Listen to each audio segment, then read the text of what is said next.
All right, so are you ready to dive deep into uh, Mossad? I mean, come on, who doesn't love a good spy story? We've got this list of their top 10 notable figures Oh, yeah. pulled from a longer piece on the agency, and I'm really fascinated to see what we can learn about Mossad as a whole just by looking at these individuals. Yeah, no, that's a great approach. I think often the best way to understand a complex organization is through the people who shaped it. Exactly. So first up, Eli Cohen. Oh, yeah. Now talk about audacious. This man infiltrated the Syrian government like at the highest level. Eye levels, yeah. He was operating under the alias Kamal Amin Tabet, gathering intel on their military. And it's said that this information was absolutely critical for Israel's victory in the Six-Day War. Yeah, you know what's striking about Cohen is the sheer level of risk that Mossad was willing to take. This wasn't just, gather some intel. It was deep cover infiltration. Right. I mean, this could have backfired spectacularly. And yet they pull it off. It makes you wonder, what kind of personality thrives in that kind of pressure cooker situation. I think that's something we'll see as a recurring theme as we go through this list, almost like a certain psychological profile that allows someone to not only survive, but excel in that high stakes environment. Totally. Okay, next we have Wolfgang Lotz, Wolfgang Lutz, yeah. a.k.a. the Champagne Spy. The Champagne Spy, love it. That nickname alone tells me this is going to be good. Oh, this is good. He was a German Jew who embedded himself in Egyptian high society, posing as a wealthy horse breeder. His mission was to gather intel on Egypt's military, particularly their missile program. So again, we're seeing Mossad deeply embedded, gathering intel at the source. But Lotz's case highlights the importance of blending in, using a cover that fits the context. It's a different approach from Cohen's, but equally effective. And it speaks to Mossad's adaptability, their ability to utilize a variety of methods to achieve their goals. It's not a one-size-fits-all approach to intelligence gathering. Makes you realize how much more there is to this than just like sneaking around in the dark. Mm. These are carefully crafted operations, tailored to the specific target and situation. Absolutely. And as we delve further into this list, I think we're going to see even more variety in the types of roles and skill sets that actually contribute to successful intelligence work. You're right. I mean, next up we have Rafi Eitan. Yeah. This is a guy who led the operation to capture Adolf Eichmann Wow. in Argentina. Talk about a high-pressure situation. That's not just spying. That's a meticulously planned international operation Right. with huge historical implications. Aiton's story really highlights a different aspect of Mossad, that operational side of things. It's not just about gathering intel, it's acting on it. Right. And in this case, it required incredible coordination, secrecy, and a willingness to operate, outside the bounds of traditional law enforcement. From what I've read, they even had a doctor on the team to sedate Eichmann and smuggle him out of the country undetected. Yeah. That level of detail is insane. Absolutely. It speaks to the level of planning and foresight that Mossad employed. And it's a reminder that intelligence operations often blur the lines between traditional law enforcement and covert action. For sure. Now, what's interesting about our next figure, Yosef Yassel Melman, is that he went from Mossad operative to journalist and author on intelligence matters. Yeah. That's got to give him a truly unique perspective. Yeah, very unique. It does. He's someone who understands the inner workings of Mossad, but also the need for public accountability and scrutiny. Right. His case raises a really intriguing question. How much do we, the public, actually know about the activities of these intelligence agencies? Right. And how much should we know? That's a great question. That's a debate that's ongoing, especially now with the increasing role of technology in cyber warfare. How do you balance the need for secrecy with the public's right to know? Tough one. It definitely is. Okay, next up is Silvia Raphael. And her story is a reminder that, well, things don't always go according to plan. I mean, her involvement in the Lillehammer affair, mistakenly killing a Moroccan waiter they thought was a Palestinian terrorist, shows how high the stakes can be Yeah. and how quickly things can go wrong. Oh, the Lillehammer affair, yeah. It's a tragic example of the unintended consequences of these intelligence operations. And it also raises crucial questions about accountability and oversight. Yeah. Who takes responsibility when something goes wrong? And how do you prevent these kinds of mistakes from happening again in the future? That's heavy stuff. It makes you think about the psychological toll this kind of work must take on those who are involved, right? They're making life or death decisions, often with limited information and under immense pressure. Absolutely. And I think it's something we tend to overlook when we think about spies, this human cost of operating in a world of shadows and secrets. Okay, shifting gears a bit, let's talk about leadership within Mossad. Our list includes two former directors, Mir Dagan and Shabtai Shavit. Dagan was known for his very aggressive stance, especially towards Iran's nuclear program. Shavit, on the other hand, had to navigate a completely different geopolitical landscape following the collapse of the Soviet Union. Right. What's fascinating here is how different leadership styles are needed at different times. Dagan's approach might have been effective in one context, but Shavit had to adapt to a whole new world order, a new set of threats, and this rapidly changing technological landscape. So it's not just about being like a brilliant spy or a master strategist. It's also about understanding the bigger picture, the global forces at play, and how to position Mossad within that very complex system. Exactly. And as we'll see with some of the remaining figures on our list, that broader understanding is crucial, not just for directors, but for everyone involved in intelligence work. All right, before we move on, let's take a quick look at Mike Harari, whose name is practically synonymous with the Wrath of God campaign. Wrath of God, yeah. Mossad's response to the Munich massacre. Talk about a morally complex situation, right? Yeah. I mean, where do you even begin to draw the line between justice and revenge? Harari's story highlights the very difficult ethical choices that inevitably come with intelligence work. On the one hand, you've got this horrific act of terrorism, the need for justice, and the desire to protect your people. Right. But on the other hand, you have the potential for collateral damage, the risk of escalating the violence, and the slippery slope of extrajudicial killings. It's a reminder that this isn't a black and white world. It's shades of gray where the right answer is rarely clear. Right. And it's a world where even the most well-intentioned actions can have these unintended consequences. I think that's a thread we'll continue to unravel as we examine these remaining figures on our list. You're right. It's already clear that this deep dive into Mossad is about so much more than just these individual spy stories. We're uncovering a really complex web of ethics, strategy, and global politics. I, for one, can't wait to see what else we discover. You know, it's fascinating how this list of notable Mossad figures, includes former agents who've become authors, like Gad Shimron. Oh, yeah. I wonder if there's this desire to offer their perspectives, maybe shed a light on a world that operates largely in secrecy. It's a great point. You'd think their experiences would make for some incredible stories. Oh, absolutely. But there's also the question of what they can't reveal. Right.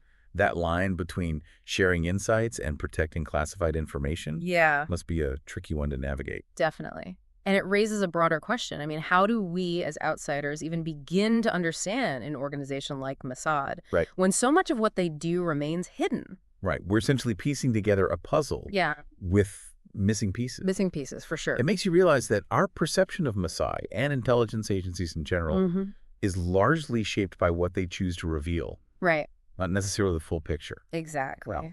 And that brings us to the last figure on our list, Viktor Grayevsky.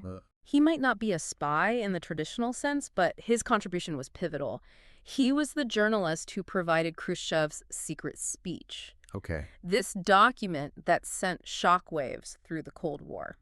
Hold on. Remind me about the significance of that speech. It was basically Khrushchev denouncing Stalin, right? Exactly.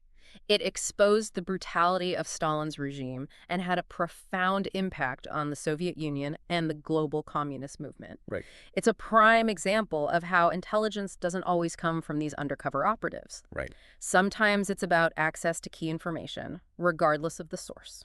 So in a way, Grayevsky was an accidental intelligence asset.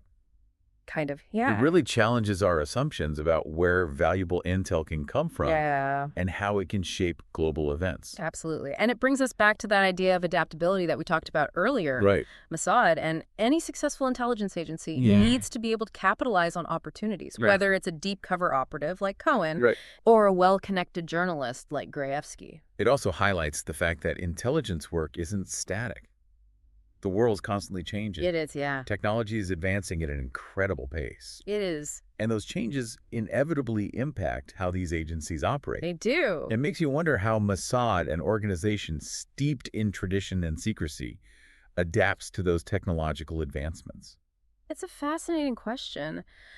On the one hand, they have this reputation for being incredibly innovative and technologically savvy. Right. But on the other hand, they operate within this really strict hierarchical structure, which can sometimes be slow to adapt to these rapid changes. It sounds like a constant balancing act. It is. Maintaining their core values and methods. Yeah. While also embracing new technologies and approaches. Precisely. And I think that's a challenge that is faced by all intelligence agencies in the 21st century. Yeah, How do you stay ahead of the curve right. without losing sight of what made you successful in the first place? It's a question with no easy answers, especially in a world where the lines between espionage, cyber warfare, and traditional military operations are becoming increasingly blurred. Absolutely. And as we've seen with the stories of these notable Mossad figures, Yeah, the moral and ethical considerations become even more complex right. in this new landscape. What are the acceptable limits of covert action in cyberspace? Yeah. Who is accountable when things go wrong? These Wow. are questions we're still grappling with as a society. One thing that's been striking me throughout this whole deep dive Yeah. is the sheer variety of individuals who've contributed to Mossad's success. Right. I mean, we've got spies, Yeah. strategists, leaders, Yeah. even a journalist. Even a journalist, yeah. It really highlights that multifaceted nature of intelligence work. It does, and it challenges the stereotypical image of the lone wolf spy, right? Operating in the shadows. Right. In reality, it's a team effort, requiring a diverse range of skills and perspectives. And I imagine that diversity is even more important in today's complex world, I think so, yeah. where threats can emerge from anywhere Anywhere, yeah. and take many different forms. And many different forms, that's right. It also makes you appreciate the unsung heroes, The unsung heroes. the Yes. analysts, the tech specialists, the support staff, Yeah, yeah. who may never make headlines, but are crucial to the success of every operation. Right. We often focus on the individuals who are at the forefront, Right. but there's a whole network of people working behind the scenes, making sure those missions can even take place. Yeah. Their contributions are just as vital, Right. even if they remain largely invisible to the public. It's a reminder that the world of espionage is far more intricate and complex than we often realize. It is. There's so much happening beneath the surface that we may never fully comprehend. Exactly. And that's No. part of what makes it so fascinating. Right. It's a world of secrets, of hidden agendas, of individuals who operate in the shadows, shaping global events in ways that we may never fully understand. It's like this giant puzzle A giant puzzle, yeah. where we're constantly searching for those missing pieces, trying to make sense of that bigger picture. Absolutely. And I have a feeling this deep dive into Mossad has only just begun to scratch the surface. Yeah. As we're wrapping up this deep dive into Mossad, Yeah. I keep coming back to this idea of patriotism Yeah. that seems to be like so deeply ingrained Oh, for sure. in these individuals. Absolutely. It's a really powerful motivator. You do. This sense of duty, Right. of protecting one's country, one's people, Mm-hmm. it can drive individuals to these extraordinary lengths. It does, but it also raises questions about the potential for blind loyalty. Okay, right. At what point does patriotism become a justification for actions that might otherwise be considered morally questionable? That's the gray area, isn't it? Yeah. I mean, when you're operating in this world of secrets, Right. where the lines between right and wrong can become so blurred, it's easy to lose sight of the bigger picture. It makes you wonder about the internal struggles that these individuals must face. I bet. Right. Yeah. How do they reconcile their actions Yeah.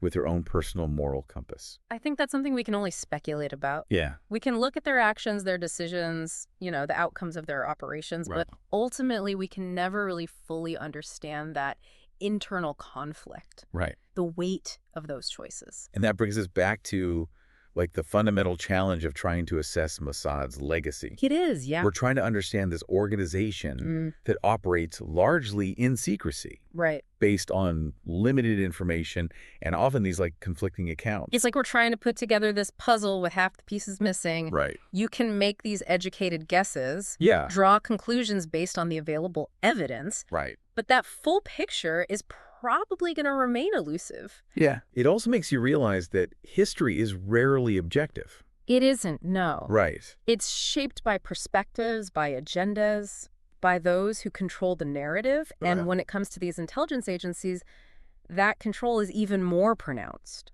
It is. It's like we're relying on information that's been filtered and redacted Absolutely. and carefully curated. Yeah. It's a constant reminder to approach these stories with a healthy dose of skepticism, Right. to question our assumptions and seek out multiple perspectives. I think so, yeah. It's almost like we're dealing with these layers of reality. Layers of reality, yeah. Right. Yeah. There's the official story, the one that's presented to the public. Right. Then there's the operational reality, Uh-huh. the actions taken in the field, often shrouded in secrecy. Yeah, And then there's the personal reality, the personal reality, yeah. the experiences of those who are involved, the moral dilemmas, the internal conflicts, which we may never really fully grasp. And I think that's what makes this exploration of Mossad so compelling. Mm-hmm. It's not just about, spycraft, the Right. gadgets, the daring missions. Right. It's about that human element. Right. The choices made, the consequences faced, the legacy left behind. We've seen this time and again Yeah, throughout this deep dive. for sure. Right. Eli Cohen's unwavering commitment to his mission, Mm-hmm. Wolfgang Lotz's ability to just blend seamlessly into enemy territory, Yeah. Rafi Eitan's meticulous planning and execution, Uh-huh. Sylvia Raphael grappling with that tragic outcome of the Lillehammer affair. Yeah, Each story reveals a different facet it does. of this complex world. And each story underscores the fact that this intelligence work, this isn't a game. Yeah. This is high stakes, high pressure environment where, lives are on the line Yeah, and the consequences of failure, I mean, they can be catastrophic. absolutely. Yeah. It's a world where patriotism and loyalty are intertwined with moral ambiguity, where success is often measured in shades of gray, and where the full truth may never actually be known. And yet, it's this world that continues to fascinate us, right? It Yeah. draws us in with the intrigue, Hmm. the secrets, the glimpse into this realm where the rules are different and the stakes are incredibly high. It's a world that forces us to confront these really uncomfortable questions Yeah. about the nature of power, the limits of morality, the lengths to which nations will go to protect their interests. Really does. And ultimately, it's a world that reminds us that history isn't just this collection of facts and dates. Right. It's this tapestry woven from these countless individual stories, each with its own complexities, its own triumphs and tragedies. Well said. I think this deep dive into Mossad has been incredibly insightful. It has been, yeah. We've gone beyond the headlines, delved into the complexities of this very secretive world, and gained, I think, a deeper understanding of the individuals who really shaped its legacy. I think so, too. It's been a fascinating journey, and I hope our listeners have found it as thought-provoking as we have. I'm sure they have. And as we wrap up, I want to leave everyone with this thought. The world of espionage is always going to hold, I think, a certain allure, this sense of mystery and intrigue. But as we explore these stories, let's remember that human cost, Yeah. the moral dilemmas, and the enduring impact of those who operate in the shadows. It's a great point. It's a reminder that behind every daring mission, every covert operation, there are individuals making choices, Right. facing consequences, and ultimately shaping the course of history. Absolutely. And on that note, I think it's time to conclude our deep dive into Mossad. Thanks for joining us, and be sure to tune in next time for another captivating journey into the world around us.